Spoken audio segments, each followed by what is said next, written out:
शुक्रवार की शाम 2 घंटे तक पाकिस्तान की फौज बुरी तरीके से घबराई रही।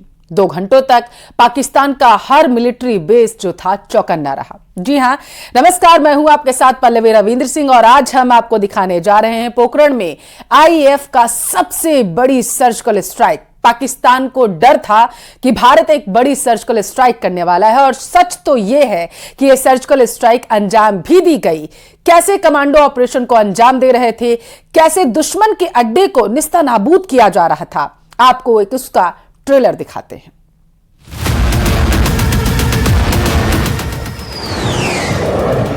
This kind of battlefield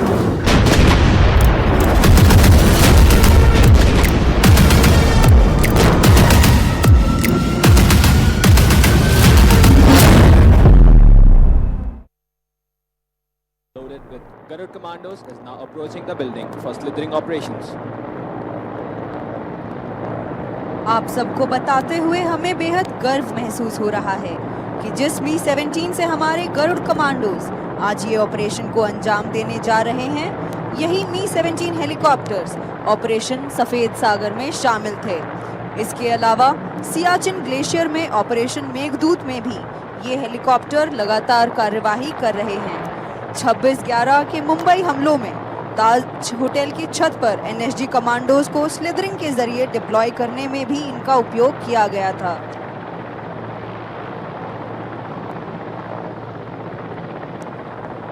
And with that, the first line is up. The first Garud commando is slithering and has landed on top of the building. हमारे जाबाज कमांडोज अब बिल्डिंग के ऊपर एक रस्सी की मदद से उतर रहे हैं, जिनका अभी लक्ष्य है दुश्मन के चंगुल से हमारे बंधकों को छुड़ाना। कदमों से कदम मिलाते हमारे गरुड़ की यह टोली दुश्मन के लिए। Observe how quietly the commandos have lowered themselves down. They'll now place charges on the building for detonating the building so as to enter the enemy hideout to continue with their mission.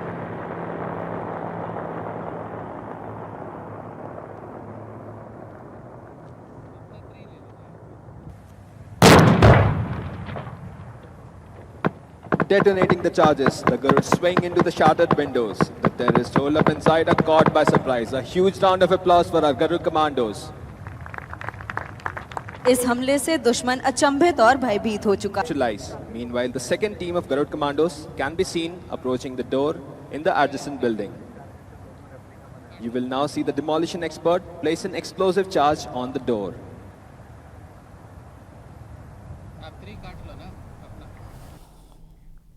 Pakistan के border से बेहद करीब एक ऐसा target तबाह किया गया जिसे देखकर पाकिस्तान के होश उड़ गए।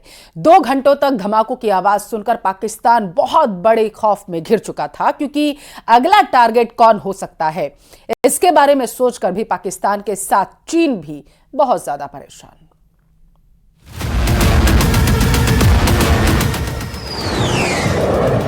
this kind of battlefield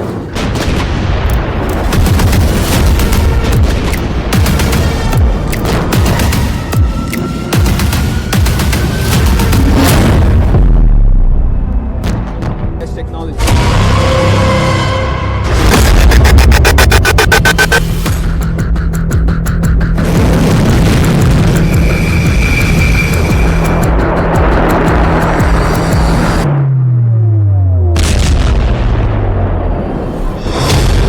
एक बार फिर हुई है सर्जिकल स्ट्राइक।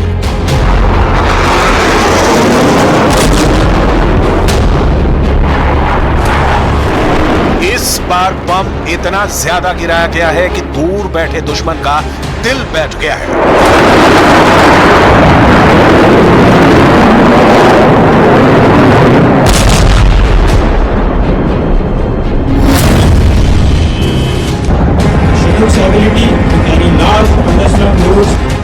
ये बालाकोट पर एयर स्ट्राइक वाला महीना है। एक्सट्रैक्टर पैराशूट की मदद से रसद सामग्री बाहर आ चुकी है। जब 2019 में पाकिस्तान पर बम गिराए गए थे, अब उसी हमले के 5 साल पूरा होने से पहले इन हमलों को अंजाम दिया गया।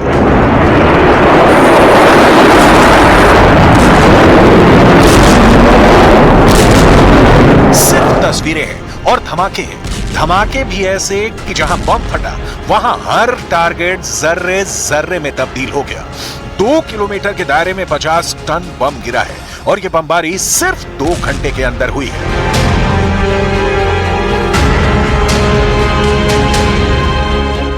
और दूसरा बम भी सुखोई 30 MKI गिरा चुका है दुश्मन पर। वायुसेना 120 मिनट के अंदर 120 से ज्यादा फाइटर जेट और हेलीकॉप्टर से हमले कर चुकी है। यानी हर मिनट एक हमला, हर मिनट एक धमाका, हर मिनट एक ऐसा अटैक जिसकी जद में जो कुछ आया पूरी तरह तबाह हो गया। इंडियन एयरफोर्स के फाइटर जेट ने उसी पोखरण में अपनी फायर पावर दिखाई है जहां 1974 और 1998 में परमाणु टेस्ट करके भारत ने पूरी दुनिया को अपनी ताकत से वाकिफ करा दिया था।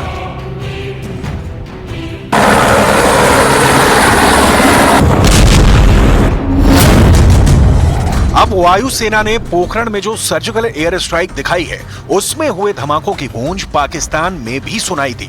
इन धमाकों की तस्वीरें बीजिंग भी पहुंची हैं और पाकिस्तान से लेकर चीन दोनों बहुत तनाव में हैं। इन धमाकों को लेकर रावलपिंडी हेडक्वार्टर में मीटिंग हुई है। इन धमाकों को लेकर चीन को समझ में आ गया है कि भारत की 2 फ्रंट को लेकर तैयारी कितनी बड़ी है। यह भारतीय वायुसेना का सबसे बड़ा युद्धाभ्यास है। ये एयरफोर्स का सबसे खतरनाक युद्धाभ्यास है। युद्ध हुआ तो एयरफोर्स के पायलट ऐसे ही हमले करेंगे। यही इस पूरी ट्रेनिंग का निचोड़ है। इंडियन एयरफोर्स ने 4 साल बाद इस तरह अपनी फायर पावर दिखाई है। इससे पहले 2020 में वायु शक्ति युद्धाभ्यास किया था। अब 4 साल बाद चुनौतियां ज्यादा हैं, टक्कर बड़ी है। चीन और पाकिस्तान को एक साथ रोकने वाला दम दिखाने के लिए इस बार करीब 125 विमान शामिल हुए हैं। सबसे बड़ा मिशन, सबसे खतरनाक इरादा, सबसे बड़ा हमला, 50 टन बम का मतलब ऐसे धमाके जो किसी छोटे शहर को मिट्टी में मिला सकते हैं। इंडियन एयरफोर्स के 120 से ज्यादा फाइटर जेट और हेलीकॉप्टर ने पाकिस्तान के शनिवार को दहशत से भर दिया। 17 फरवरी को राजस्थान का पोखरण डेंजर जोन बन गया। वायुसेना फायर पावर का सबसे खतरनाक शो, जिसमें 77 fighter jet, 41 helicopter, 5 transport aircraft, 3 तरह की एयर डिफेंस मिसाइल, 12 यूएवी यानी ड्रोन, पूरी ताकत का इस्तेमाल किया गया।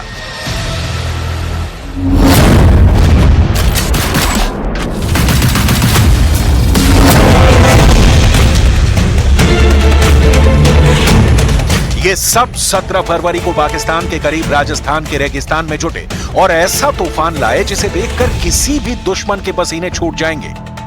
जाहिर है इनके टारगेट पर पाकिस्तान ही है। जब से पाकिस्तान को पता चला है कि भारत ने एक ही लोकेशन पर 50 टन बम गिराए हैं, उसके होश उड़े हुए हैं।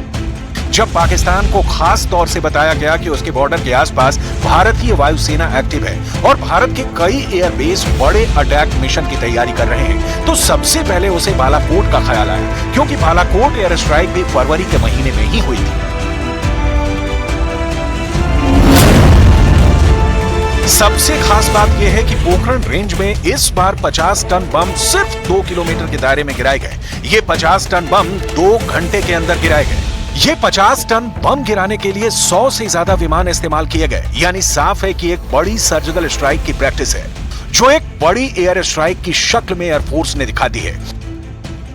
इस बार भारत ने 6 तरह के फाइटर जेट वायु शक्ति में इस्तेमाल किए। इसमें सुखोई से लेकर राफेल और तेजस फाइटर जेट भी शामिल है। इसमें मिराज से लेकर MiG-29 ने भी बमबारी की है। उत्तर भारत के 15 एयरबेस पर युद्ध के वक्त वाली तैयारी दिखाई गई। इसमें राजस्थान के कई एयरबेस वायु शक्ति युद्धाभ्यास के लिए तैयार किए गए। जोधपुर से लेकर जैसलमेर और फलौदी एयरबेस, जहां पर फाइटर जेट और अटैक हेलीकॉप्टर लगातार उड़ान भरते रहे। यहीं से ज्यादातर विमानों ने उड़ान भरी और पोखरण रेंज में 50 टन बम बरसाए। यहाँ पे ALJ के एडवांस लैंडिंग ग्राउंड यहाँ पे तैयार किया गया है। यहाँ पे एयरक्राफ्ट लैंड करने के महज कुछ ही मीटर दूरी पर ये रुक गया। अब यहाँ साथ के साथ इस रुकने के तुरंत बाद जो है इसका रैंप खुलेगा और उसके बाद स्पेशल फोर्सेस यहाँ से नीचे उतरेंगे और एक असॉल्ट ऑपरेशंस के लिए अपने आप को पोजीशन करेंगे। और आप देख सकते हैं कि रैंप जो है वो बैक रैंप खुलना शुरू हो गया है। और साथ ही जब ये इस तरीके के ऑपरेशंस होते हैं तो इनको सिक्योर करने के लिए एयरक्राफ्ट, बाकायदा फाइटर एयरक्राफ्ट पूरे एरिया को सिक्योर कर रहे होते हैं। और इस वक्त जो है एक एयरक्राफ्ट ऊपर फाइटर जो है उसको सिक्योर कर रहा है। सुखोई फाइटर जेट में कारपेट बॉम्बिंग करके दिखाई। ऐसे हमलों में तो जमीन पर कुछ नहीं बचता, फिर चाहे कोई मिलिट्री बेस हो या फिर कोई और अड्डा। राफेल ने पहली बार वायु शक्ति युद्धाभ्यास में हिस्सा लिया और पहले ही शो में इसने मजबा लूट लिया। गाइडेड बम से बमबारी के साथ साथ राफेल ने माइका मिसाइल से भी फायर करके दिखाई। ये air to air beyond visual range missile है और इसकी रेंज 75 किलोमीटर से ज्यादा है। कह सकते हैं कि जीत की गारंटी का पूरा पैकेज तैयार है। वायुसेना ने राफेल और सुखोई फाइटर जेट जब भी इस्तेमाल किए हैं, समझ लीजिए तब मिशन बहुत ही खास होता है।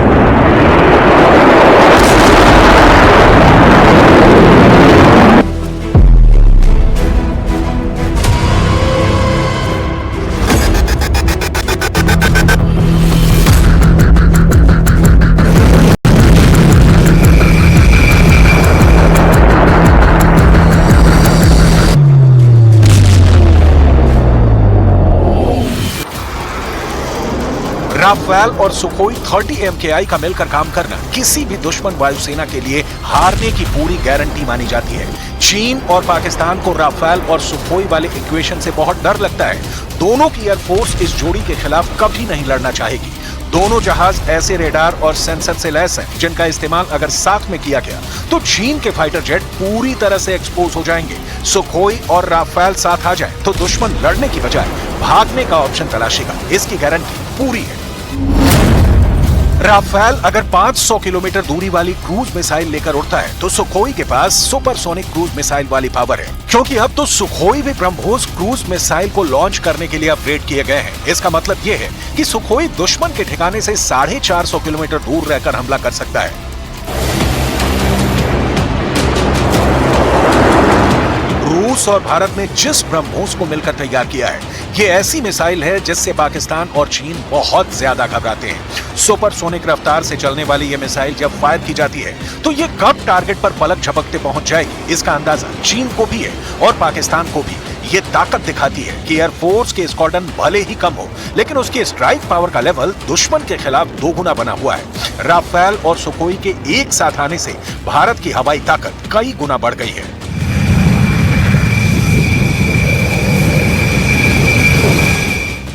राफेल फाइटर जेट इस वक्त इंडियन एयरफोर्स का प्रीमियम क्लास लड़ाकू विमान कहा जा सकता है। भारत के पास राफेल अभी महज 36 ही हैं, लेकिन इनके आने से वायुसेना की ताकत बहुत ज्यादा बढ़ गई है, जो 2 मोर्चों पर देश के आसमान की हिफाजत कर सकते हैं।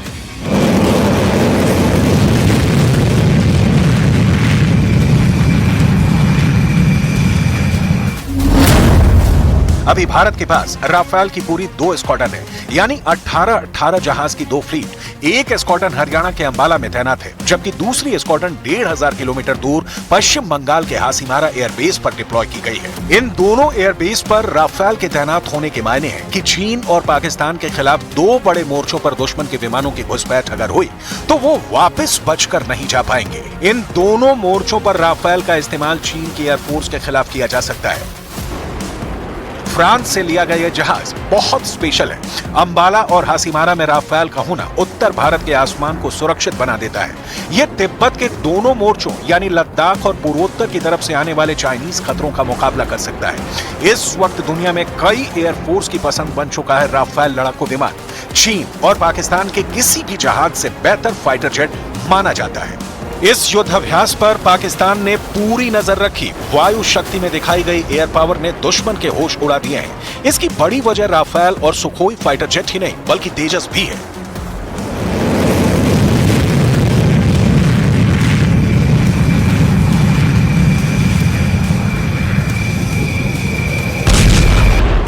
राफेल ने माइका मिसाइल फायर की तो तेजस ने R-73 मिसाइल दागी, यानी वही मिसाइल जिसे विंग कमांडर अभिनंदन वर्धमान ने बालाकोट एयर स्ट्राइक के बाद पाकिस्तान का F-16 जेट मार गिराया था।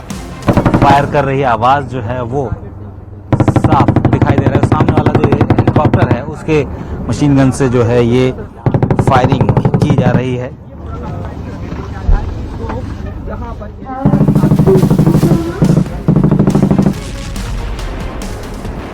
फाइटर जेट हो या हेलीकॉप्टर, इस युद्धाभ्यास के लिए एक एक पुर्जे को जांचा गया, एक एक हथियार को परखा गया। इस बार अपाचे हेलीकॉप्टर के साथ साथ देश में बना प्रचंड लाइट कॉम्बैट हेलीकॉप्टर ने भी अपनी बमबारी दिखाई। वैसे ज्यादा फायर पावर अपाचे में है। इसे भारत के हेलीकॉप्टर वाले जंगी जखीरे में सबसे खतरनाक मशीन माना जाता है। अपाचे वो हेलीकॉप्टर है जिसने इराक से लेकर अफगानिस्तान में अपना कमाल दिखाया है। हेल फायर मिसाइल किसी भी तरह के टारगेट को बहुत सटीक तरीके से खत्म करने के लिए पूरी दुनिया में मशहूर हो चुकी है। यह मिसाइल 8 से 12 किलोमीटर की रेंज में बहुत अचूक तरीके से हमला करती है। हेल फायर जैसी मिसाइल के साथ ये हेलीकॉप्टर और खतरनाक हो जाता है।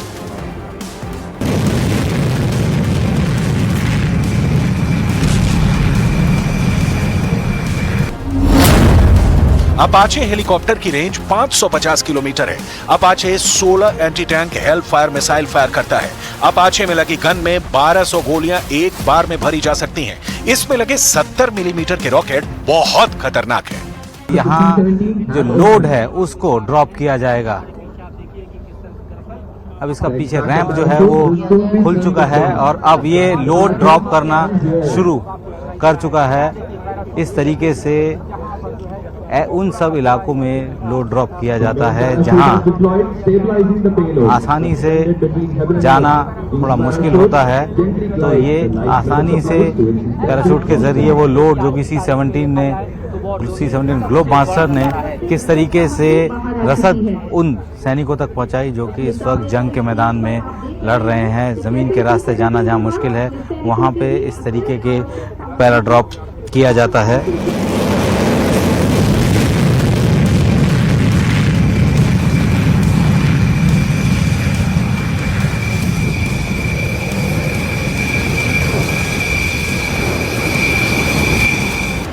भारत के पास 22 अपाचे अटैक हेलीकॉप्टर का बेड़ा है जो पठानकोट में तैनात है।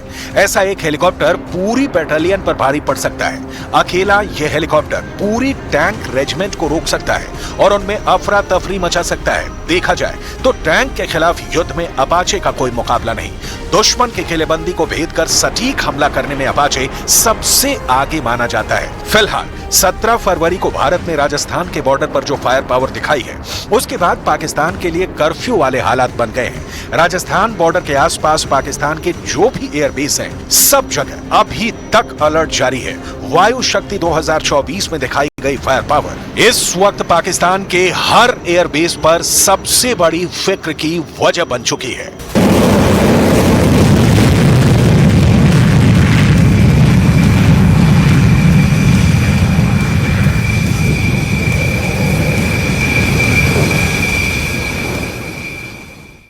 जैसलमेर के पोखरण में वायुसेना के लड़ाकों ने 20 मिनट के अंदर 120 से ज्यादा फाइटर जेट्स और हेलीकॉप्टर से हमले किए।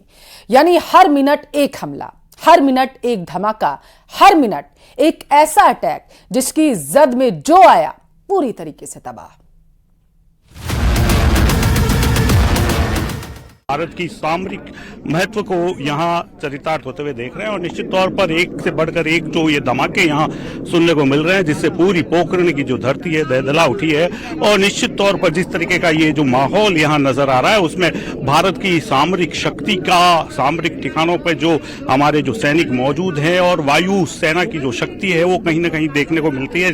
लगातार जिस तरीके के जो यहाँ एक के बाद एक जो फाइटर्स जो विमान अपने यहाँ प्रतिभा कौशल का जो प्रदर्शन कर रहे हैं उससे निश्चित तौर पर हर भारतीय का सीना जो है गर्व से ऊंचा होने की जो बात है वो कहीं ना कहीं देखने को मिलती है। निश्चित तौर पर एक के बाद एक राफेल है, मिग है, जगुआर है और हॉक है, इस तरीके के जो विमान है वो यहाँ जमीन से जमीन की बात करें, चाहे जमीन से आसमान की बात करें, आसमान से आसमान की बात है, एक के बाद एक जो निशाने हैं वो निशाने लगाते जा रहे हैं। और निश्चित तौर पर देखिए जिस तरीके से टेलीविजन स्क्रीन पर देखिए ये राफेल निकला है और राफेल ने पहले जो कुछ इशारे किए हैं उसके साथ ही साथ जो लाइटनिंग का एक प्रोसीजर है वो पूरा करने के बाद में अब ये वापस देखिए जिस तरीके से उन्होंने अपने टारगेट को फोकस करते हुए ब्लास्ट जो है वो देखने को मिले। और एक बहुत दूर जो पोखरण की जो रेंज है उसमें ये गुबार जो है देखने को मिला। और देखिए निश्चित तौर पर जो टेलीविजन स्क्रीन पर जो नजर आ रहा है वो दिल दहलाने वाला जो दृश्य है, और युद्ध कौशल के रूप में अगर देखा जाए तो निश्चित तौर पर भारतीय सेना की शक्ति को यहाँ देखने को मिल रहा है। और आसमान में ऊंचाई में जो राफेल है वो अपना जो युद्ध कौशल है वो दिखाते हुए नजर आ रहा है। निश्चित तौर पर हर भारतीय के लिए ये जो युद्धाभ्यास जो अभी देख रहे हैं वो एक गर्व का विषय है, और एक साहस, हिम्मत और शौर्य का जो पराक्रम है सामरिक दृष्टि के रूप से अगर देखा जाए तो निश्चित तौर पर महत्वपूर्ण है। और यदि राजस्थान के संदर्भ में अगर बात की जाए तो निश्चित तौर पर चांदन जो क्षेत्र है, पोखरण जो फायरिंग रेंज है, वो अपने आप में कहीं न कहीं बड़ा महत्वपूर्ण रूप से इसे देखा जा सकता है। और निश्चित तौर पर ये जो यहाँ वायु शक्ति 2024 वायुसेना का जो एक्सरसाइज है, और इसमें निश्चित तौर पर इस बात को लेकर के कहीं न कहीं एक फख्र की जो बात है कि राजस्थान की सरजमी पर इस तरीके का ये जो आयोजन है वो होने जा रहा है। और देखिए सू हेलीकॉप्टर और ये अब टेलीविजन स्क्रीन पर नजर आ रहे हैं, जहां एक के बाद एक जो टारगेट बेस्ड फोकस करने की जो बात है वो कहीं न कहीं देखती हुई नजर आ रही है। और लगातार एक के बाद धमाके हैं, टारगेट्स उनको फोकस किया जा रहा है, और उसके बाद में इन धमाकों के साथ में जो काल्पनिक ठिकाने बनाए गए हैं वो एक तरीके से निश्चित तौर पर चुनौती है कि किसी भी विपदा से, किसी भी संकट से निपटने के लिए भारतीय सेना पूरी तरीके से तैयार है। और देखिए जिस तरीके से मिसाइलों का यहाँ निकलना शुरू हुआ है और टारगेट की ओर ये बढ़ते हुए लगातार एक के बाद एक टारगेट जिस तरीके से फायरिंग रेंज में हो रहे हैं, ये जो धमाके हैं निश्चित तौर पर दहलाने वाले हैं। लगातार जो टारगेट फोकस किए गए और उन पर निशानों पर अभेद्य जो लक्ष्य है वो यहाँ भेजते हुए नजर आ रहे हैं भारतीय सेना के, वायुसेना के जो जवान हैं, जो अलग अलग लड़ाकू विमान है। जो जानकारी है उसके अनुसार तकरीबन 121 ऐसे वायु सेना के जो विमान हैं उन्होंने इस वायु शक्ति का हिस्सा बने हैं, और निश्चित तौर पर जो हर भारतीय के लिए गर्व की अनुभूति का एहसास करा रहे हैं। जी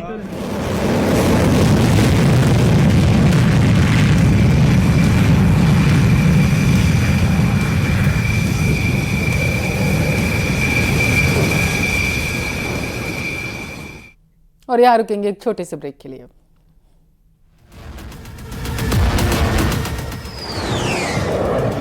This kind of battlefield